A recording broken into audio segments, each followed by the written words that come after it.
राघव ने मुझे पाने के लिए सिर्फ धनुष तोड़ा था, अब उन्हें रावण का घमंड तोड़ना होगा। राम भक्त हनुमान के सामने जानकी द्वारा कहा गया यह संवाद ही आदि पुरुष की कहानी का सेंट्रल थीम है। और बचपन से हम रामायण और राम लीलाओं में राघव द्वारा न्याय पर न्याय की जीत वाली इस महान गाथा को देखते, सुनते और पढ़ते आए हैं। तो दोस्तों, आज हम एक्सप्लेन करने वाले हैं आदि पुरुष मूवी को। आदि पुरुष यानी भगवान विष्णु को कहा जाता है। लंबे समय तक स्वयं भगवान विष्णु भी इस बात से अनजान थे कि वो ही इस ब्रह्मांड के आदि पुरुष हैं। विष्णु के राम अवतार की कहानी फिल्म आदि पुरुष के माध्यम से दुनिया को बयां होने जा रही है। और प्रभास की ये फिल्म सिर्फ पैन इंडिया नहीं है बल्कि वर्ल्ड वाइड रिलीज हुई है। तो एक्सप्लेनेशन शुरू करते हैं। और अगर वीडियो अच्छा लगे तो वीडियो को लाइक जरूर कीजिएगा और इसी तरह के वीडियोस पाने के लिए आप हमारे चैनल को भी सब्सक्राइब कीजिएगा ताकि आपको इसी तरह के लेटेस्ट और फ्रेश कंटेंट मिलते रहे। तो फिल्म की कहानी की शुरुआत महर्षि वाल्मीकि की रामायण की तर्ज पर ही होती है, जहाँ राम सिया राम गीत के माध्यम से बैकड्रॉप में राम और सीता का विवाह कैकेयी द्वारा राजा दशरथ से 2 वचन की मांग और राम सीता लक्ष्मण का वनवास, छोटे भाई भरत द्वारा बड़े भाई की पादुकाएं ले जाने जैसे सीन दिखाए गए हैं। और फिर गीत खत्म होते ही नजर आता है रावण, जो बर्फीले चट्टानों के बीच तपस्या कर रहा है। और मांगने पर भी अमरता का वरदान ना देने वाले ब्रह्मा रावण से प्रसन्न होकर उसे ये वरदान दे देते हैं कि देव या दानव के हाथों तुम्हारी मृत्यु नहीं होगी,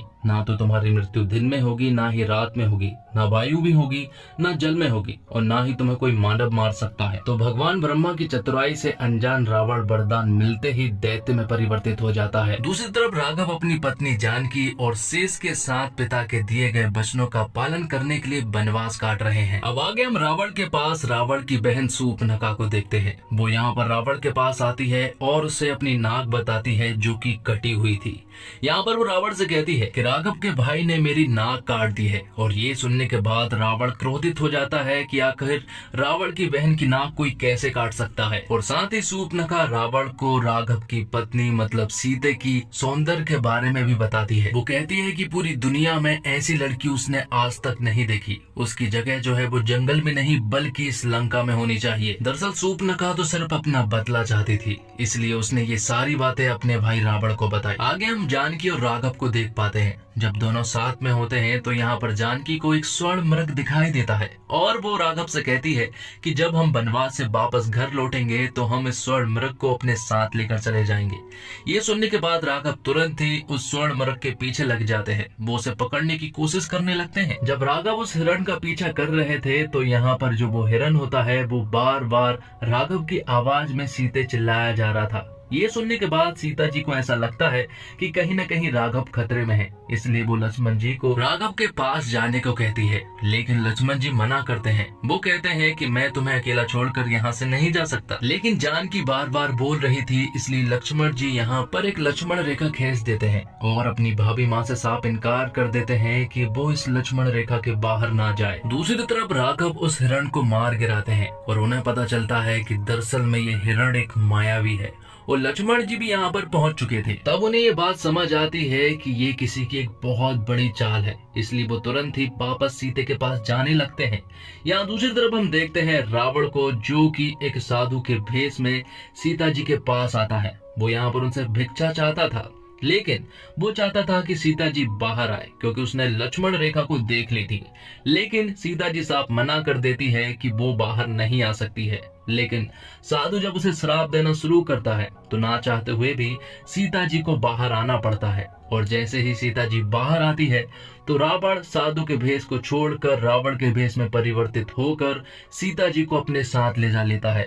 और ये सब कुछ कहीं न कहीं राम जी और लक्ष्मण जी ने देख लिया था। जैसे ही रावण उन्हें ले जाने लगता है तो पीछे से एक बाज आता है और वो हर कोशिश करता है सीता जी को छुड़ाने की, लेकिन आखिर में रावण उस बाज को मार गिराता है। सीता जी को राम और लक्ष्मण ले जाते हुए देख रहे थे। यहाँ पर लक्ष्मण जी राम जी से कहते हैं कि ये उसकी गलती है, लेकिन राम जी उससे कहते हैं कि ये नियति है और इसे कोई नहीं बदल सकता। जब रावण जानकी को अपने साथ ले जा रहा था तो रास्ते में जानकी ने अपनी कुछ मोतियों को जंगल में फेंक दी थी और ये मोती कुछ बानरों के हाथ लग जाती है। उसके हाथों में जब ये लगती है तो वो ये मोती को अपने सरदार के पास ले जाने लगता है और वो सरदार दरअसल में सुग्रीव होता है। और यहाँ रावण ने जानकी को अपने साथ लंका ले गया था। अगले सीन में हम भगवान श्री राम और सबरी के मिलन को देख पाते हैं। यहाँ पर हम देखते हैं कि सबरी ने उनके लिए कंदमूल और बेर लेकर आई थी जो कि जूठे थे। वो इसलिए क्योंकि वो नहीं चाहती थी कि वो भगवान को खट्टे बेर खिलाए, इसलिए उन्होंने चखना प्रारंभ किया। और भगवान राम सबरी की इस भक्ति को देखकर मोहित हो गए। लेकिन राम जी के भाई लक्ष्मण उन्हें देखकर अचंभित थे, क्योंकि भैया जो है वो झूठे बेर खा रहे थे। इस पर भगवान राम ने लक्ष्मण को समझाया कि ये झूठे बेर सबरी की भक्ति है और इसमें उनका प्रेम है। और सबरी ने सालों से जो भगवान राम की तपस्या और भक्ति की थी वो सफल रही, क्योंकि उनका सिर्फ भगवान राम से मिलने का एक सपना था। अब सुग्रीव को भी ये बात मालूम चल गई थी कि भगवान श्री राम सीता को ढूंढते हुए जंगल में आ चुके हैं। और ये बात जब हनुमान जी को मालूम चलती है तो वो तुरंत ही जंगल में भगवान श्री राम की खोज में निकल जाते हैं। उन्हें भगवान श्री राम मिल भी जाते हैं, लेकिन वो पूरी तरह से संदेह में थे कि शायद ये भगवान श्री राम ना हो, इसलिए वो उनकी परीक्षा लेते हैं। और आखिर में उन्हें मालूम चलता है कि यही मेरे असली भगवान श्री राम है। तब राघव के कहने पर हनुमान जी उन्हें सुग्रीव के पास ले जाते हैं, क्योंकि उन्हें एक विशाल सेना चाहिए थी। लेकिन यहाँ जाने के बाद उन्हें मालूम चलता है कि उन दोनों भाइयों के बीच बंटवारा हो चुका है, और जो बाली है वो बहुत ही बलशाली है और बहुत ही ज्यादा चतुर भी है, और बंटवारे में पूरी की पूरी सेना भी उसी की साइड है। तब भगवान श्री राम उसकी मदद करने के लिए आगे आते हैं और सुग्रीव से कहते हैं कि तुम्हें अपने भाई बाली से युद्ध करना चाहिए और जो तुमने खोया है वो तुम्हें वापस लेना होगा। ये सुनने के बाद अगले ही दिन सुग्रीव बाली से युद्ध करने के लिए उसके गढ़ में पहुंच जाते हैं। वहां पर उन दोनों के बीच में युद्ध होता है, लेकिन इससे पहले कि बाली कोई और छल कर पाता, यहाँ पर राघव ने अपने तीर से बाली को मार गिराया था। तब से यहाँ का राजा सुग्रीव बन गया था। तो बाली की पूरी सेना जो है वो सुग्रीव के कंट्रोल में थी। लेकिन अभी भी ये प्रॉब्लम है कि आखिर इतने बड़े समुद्र को पार करके वो लंका कैसे पहुंचे। उन्हें ये संदेश भी पहुंचाना था सीता के पास कि उनके राघव उन्हें लेने के लिए आ रहे हैं, लेकिन इतनी दूर तक कोई भी नहीं जा सकता सिवाय हनुमान के। तब यहाँ पर राघव हनुमान जी को उनकी ताकत का एहसास करवाते हैं, और ये सुनने के बाद हनुमान जी तुरंत ही सीते के पास जाने लगते हैं लंका। वो वहां पर पहुंच भी जाते हैं और हनुमान जी यहाँ पर सीते को राघव की अंगूठी दिखाते हुए कहते हैं कि मुझे राघव ने भेजा है और वो जल्दी तुम्हें लेने के लिए भी आएंगे। हनुमान जी जानकी से कहते हैं कि आपको अभी मेरे साथ चलना चाहिए, कोई भी प्रॉब्लम नहीं होगी। लेकिन सीता जी उनसे कहती है कि राघव ने मुझे पाने के लिए शिव धनुष तोड़ा था, अब उन्हें रावण का घमंड तोड़ना होगा। जब वो दोनों बात कर रहे थे तभी यहाँ पर रावण के कुछ लोग आते हैं और वो हनुमान जी को बंधक बना लेते हैं, जिसके बाद रावण का बेटा इंद्रजीत यहाँ पर हनुमान जी की पूंछ में आग लगा देता है और इंद्रजीत हनुमान जी से कहता है कि यहाँ पर आया है तो अब जलेगी तो तेरी। तब यहाँ पर हनुमान जी इंद्रजीत को जवाब देते हैं कि कपड़ा तेरे बाप का, आग तेरे बाप की और तेल भी तेरे बाप का, तो जलेगी भी तेरे बाप की ही। ये बोलने के बाद हनुमान जी तुरंत ही लंका में जगह जगह जाकर पूरी लंका को तहस नहस करके आग लगा देते हैं और सही सलामत वापस राघव के पास पहुंच जाते हैं। वो राघव को बताते हैं कि सीते बिल्कुल ठीक हैं। जिसके बाद ये लोग समुद्र पर सेतु बनाने का काम प्रारंभ करने वाले थे, लेकिन समुद्र उनका साथ नहीं दे रहा था। तब यहाँ पर राघव ने अपना धनुष से एक ब्रह्मास्त्र निकाला और वो पूरे के पूरे समुद्र को सुखाने वाले थे, क्योंकि वो उनकी मदद नहीं कर रहे थे, क्योंकि राघव न्याय के मार्ग पर चल रहे थे। राघव यहाँ पर तीर छोड़ने ही वाले थे कि तभी समुद्र देवता सामने आते हैं और सामने आते ही यहाँ पर समुद्र देवता राघव से क्षमा मांगते हैं। वो उनसे कहते हैं सेतु निर्माण के लिए पत्थर पर अपना नाम लिखकर उस पत्थर को समुद्र में फेंक दीजिए, मैं उस पत्थर को डूबने नहीं दूंगा। जब समुद्र देवता ने ये सब कुछ कहा तो यहाँ पर पूरी की पूरी सेना यही करने लगती है। वो पत्थर पर श्री राम लिखते और समुद्र में फेंकते जाते। इस तरह से सेतु का निर्माण शुरू हो जाता है और धीरे धीरे करके वो एक बहुत बड़ा सेतु का निर्माण करना प्रारंभ कर देते हैं। फिर अपनी पूरी की पूरी सेना को लेकर वो लंका जाने लगते हैं और अब राघव की सेना के साथ विभीषण भी जुड़ गया था, क्योंकि विभीषण को मालूम चल गया था कि रावण जो है वो अन्याय कर रहा है, इसलिए वो सच्चाई के मार्ग पर चलना चाहता है। इसलिए विभीषण राघव के साथ हो जाता है और हर वो बारीक चीज वो रावण के बारे में राघव को बता देता है जो कि उन्हें जानना चाहिए। तो राघव की सेना जैसे ही लंका पहुंचती है तो वहां पर अगले दिन युद्ध प्रारंभ हो जाता है। ये युद्ध बहुत ही कमाल का था, जिसमें रावण की पूरी फौज राघव की सेना के ऊपर अटैक करती है। लेकिन आखिर में इस युद्ध का परिणाम ये निकलता है कि इंद्रजीत के नाग अस्त्र से यहाँ पर लक्ष्मण जी को वो डस लेता है, जिससे कि उनकी जान जाने लगी थी और अब उनके बचने का कोई भी रास्ता नहीं था। और ये सब कुछ भगवान श्री राम होता हुआ नहीं देख सकते और इसका उपाय सिर्फ एक ही इंसान बता सकता है और वो था विभीषण। विभीषण यहाँ पर राघव को बताता है कि लक्ष्मण जी को बचाने का सिर्फ एक ही तरीका है और वो है संजीवनी। इसके बारे में हमने बहुत सुना है, लेकिन ये बहुत दूर एक पर्वत पर स्थित है और उसकी पहचान करना भी बहुत मुश्किल है। हनुमान जी को उनकी पहचान तो करा दी जाती है, लेकिन जैसे ही वो उस पर्वत पर पहुंचते हैं तो वहां पर ऐसे कई सारे संजीवनी की तरह दिखने वाले पौधे थे और हनुमान जी ऐसा कोई भी रिस्क नहीं लेना चाहते थे कि जिसकी वजह से लक्ष्मण जी की जान जाए। इसलिए वो पूरे के पूरे पर्वत को ही उठा ले आते हैं जहां पर संजीवनी की पहचान की जाती है और उसकी जड़ी बूटी से वो लक्ष्मण जी को बचा लेते हैं। अब आगे ऐसी कोई भी गलती ना हो इसलिए युद्ध की वो प्लानिंग करने लगते हैं। विभीषण यहाँ पर राघव को बताता है कि इंद्रजीत को रोकने का सिर्फ एक ही तरीका है, क्योंकि इंद्रजीत उनके ऊपर बहुत भारी पड़ रहा था। वो उन्हें बताता है स्वर्ण झील के बारे में कि अगर इंद्रजीत स्वर्ण झील में एक बार स्नान कर लेता है उसके बाद उसे हराना असंभव है।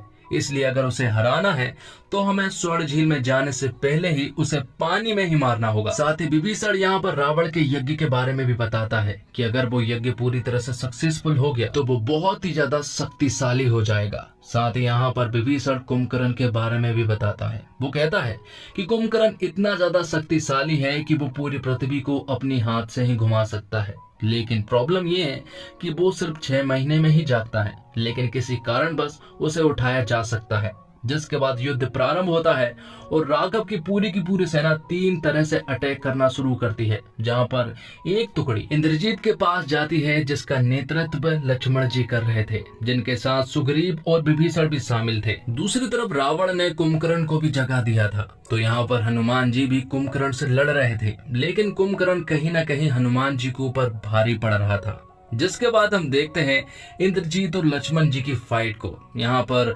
लक्ष्मण जी ने इंद्रजीत को पानी के अंदर लेकर उसे मार दिया था। साथ ही यहाँ पर कुंभकर्ण ने पूरी के पूरे सेना के बीच उत्पात मचा के रखा था। ये देखने के बाद राघव जी ने एक बाण से कुंभकर्ण को मार गिराया था। अब आखिर में सिर्फ रावण बचता है और रावण हर बार ऐसा करता है कि वो शुरुआत में युद्ध करने के लिए नहीं जाता है, पहले वो अपने भाई और सेना को आगे करता है और आखिर में अपनी एंट्री लेता है। और रावण को इस फिल्म में बहुत ही ज्यादा शक्तिशाली दिखाया है। उसके अंदर इतनी सारी सुपर पावर है कि मार्वल का कोई सुपर हीरो भी उसके सामने फेल रहे। और अगर ये असली रावण की बात हो रही है तो सचमुच ही सारे सुपर हीरो फेल है, लेकिन इनके ऊपर सुपर हीरो का भी एक सुपर हीरो है जिसको हम भगवान श्री राम कहते हैं। आखिर में राघव और रावण का युद्ध दिखाया जाता है जो कि काफी एपिक बैटल था, लेकिन आखिर में भगवान श्री राम रावण को मारने में कामयाब हो जाते हैं और आखिर में अपनी जानकी को राघव छुड़ा लाते हैं। तो दोस्तों, बहुत कठिन होता है, कठिन समय में भी सहज रहना, सरल बने रहना उसमें भी दुष्कार है,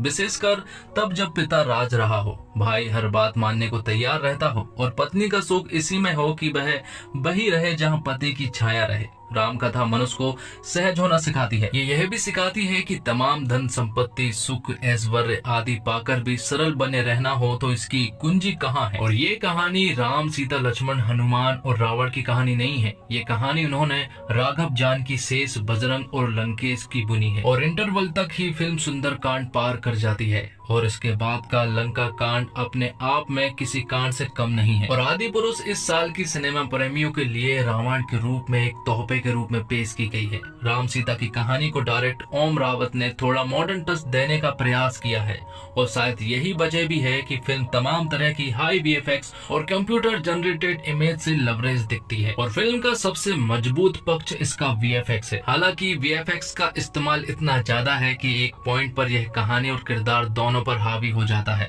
रावण रामायण का विलन था, लेकिन उसकी छवि में कोई सकारात्मक पक्ष में हमने अब तक की रामायण में देखे हैं। आदि पुरुष का रावण आज के दौर का विलन सा लगता है। सोने की लंका का प्रेजेंटेशन हम भारतीयों के लिए आकर्षक और कोहतुल जैसी रही है, लेकिन यहाँ उस लंका को देखकर डर लगता है। रावण का सांप से मसाज करना थोड़ा अल्ट्रा मॉडर्न प्रेजेंटेशन है। हाँ, फिल्म में कुछ सीन ऐसे हैं जिसका विजुअल इफेक्ट देखकर आप स्क्रीन से नजर नहीं हटा पाएंगे। खासकर आखिर में राम और रावण की लड़ाई वो 15 मिनट का ट्रीट सा है। और फिल्म का म्यूजिक बैकग्राउंड दमदार है। राम सेतु बनाने के दौरान जिस तरह से म्यूजिक का इस्तेमाल होता है वो रोंगटे खड़ा करता है। वहीं फिल्म के 2 गाने राम सिया राम और जय श्री राम ये ही दमदार है। एक गाना जहां राम और सीता के प्रेम को फिल्माया गया है, इसके शब्द कुछ खटकते हैं और आदिपुरुष के फर्स्ट लुक को काफी आलोचनाओं का सामना करना पड़ा था और उसके बाद उसकी काफी बदलाव किए गए थे, मगर मूल चीजें जस की जस रह गई।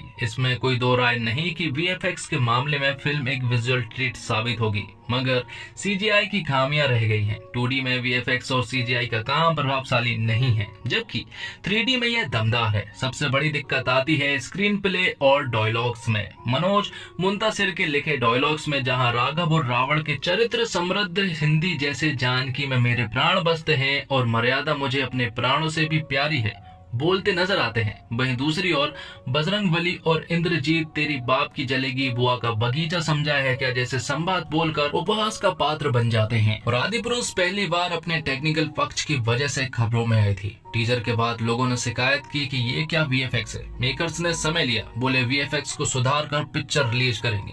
पिक्चर देखने के बाद पता चला कि मेकर्स ने वीएफएक्स में कुछ सुधार नहीं किया है। टीजर में एक्टर्स की शक्लें भी काफी कंप्यूटर जनरेट लग रही थी, उन्होंने बस उसे ठीक कर दिया। इस फिल्म में बंदर जैसे दिख रहे हैं, मगर उन्हें असल वाले बंदर देख ले तो कांप जाए। रावण की पूरी सेना गेम ऑफ थ्रोन्स वाले नाटर वर्कर्स सी लगती है, उसमें कुछ थेनोस जैसे दिखाई देने वाले भी लगते हैं।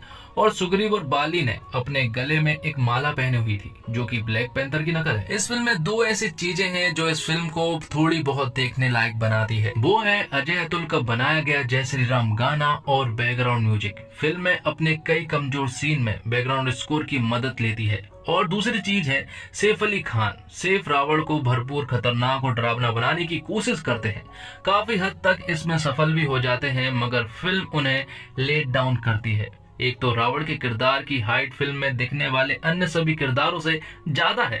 जब वो चलते हैं तो ऐसा लगता है कि रावण किसी वीडियो गेम का हिस्सा है। उनके हिस्से घिसे हुए डायलॉग्स आए हैं, प्लस में वो कई मौकों पर अजीबोगरीब आवाज निकालते भी सुनाई देते हैं। कृति सेनन के पास करने को कुछ ज्यादा कुछ नहीं था, क्योंकि फिल्म शुरू होने के आधे घंटे के भीतर रावण जानकी को किडनैप कर लेता है। उसके बाद वो अशोक वाटिका में राघव का इंतजार कर रही होती है। 2-3 गानों में दिखती है। अगर उन्हें मौके मिलते तो वो फिल्म को बेहतर बनाने में जरूर मददगार साबित होती। और लक्ष्मण जी के किरदार में सन्नी शर्मा ऐसे लगते हैं कि मानो मन में स्वीकार कर चुके हो कि ये उनकी फिल्म नहीं, वो प्रभास की फिल्म के सपोर्टिंग रोल कर रहे हैं। और देवदत्त नागे ने हनुमान का किरदार निभाया है, वो शारीरिक रूप से इस किरदार पर पूरी तरह सूट करते हैं। फिल्म में उनके हिस्से जो कॉमेडी वाले सीन रखे गए हैं, भले वो फिल्म पर सूट नहीं करे, मगर नागे उसमें अच्छे लगते हैं। आदिपुरुष को नए जमाने के रामायण के तौर पर पेश करने की कोशिश की गई थी, मगर वो चीज बिल्कुल ही उस दिशा में नहीं जा पाई। कुल मिलाकर बात ये है कि आदिपुरुष में देखने लायक कुछ नहीं है, क्योंकि बहुत कुछ दिखाई ही नहीं देता। फिल्म अंधेरी लगती है, ऐसा लगता है आदिपुरुष को डीसी ने बनाया है या फिर फिल्म उनकी खामियों को छुपाने की कोशिश कर रही है। आदिपुरुष एक औसत से नीचे की फिल्म है जिसे आप नहीं देखें तब भी ज्यादा कुछ मिस न करने का मलाल नहीं रहेगा। और तानाजी फिल्म के लिए नेशनल अवार्ड पा चुके ओम रावत ने आज के यूथ के लिए रामायण बनाई है। फिल्म में भी रावण का अवतार ओल्ड ट्रेडिशनल ना होकर अल्ट्रा मॉडर्न सा लगता है। फिल्म भले ही अपने टेक्निकल एक्सपेक्ट में खरी उतरती हो, लेकिन इसके स्क्रीन प्ले में कई लूप होल साफ नजर आते हैं। मसलन रामायण की कहानी कईयों के लिए इमोशन है, लेकिन यहाँ फिल्म देखने के दौरान वही फैक्टर मिसिंग सा लगता है। कहानी कई जगह ऐसी लगती है मानो फेसबुक या व्हाट्सएप के फॉरवर्ड मैसेज देखकर स्क्रिप्ट का ताना बाना बुन गया है। कुछ डायलॉग्स तो पूरी तरह व्हाट्सएप की भाषा के तर्ज पर लिखे गए हैं, जैसे तेरे बाप की जलीब तेरे बुआ का बगीचा नहीं है, जैसे आज के स्लैग या एक पौराणिक कथा के कितने को पसंद आएंगे, ये देखने वाली बात होगी। राइटिंग इस फिल्म का कमजोर पक्ष साबित होता है। और इसी के साथ ये एक्सप्लेनेशन यहीं पर खत्म हो जाता है। तो दोस्तों, उम्मीद करता हूँ आपको वीडियो पसंद आई होगी। वीडियो पसंद आई हो तो वीडियो को लाइक जरूर कीजिएगा और इसी तरह के वीडियोस पाने के लिए आप हमारे इस चैनल को भी सब्सक्राइब कीजिएगा, ताकि आपको इसी तरह के लेटेस्ट और फ्रेश कंटेंट मिलते रहे। धन्यवाद। जय हिंद, जय भारत, जय श्री राम। कमेंट्स बॉक्स में जरूर लिखिएगा जय श्री राम।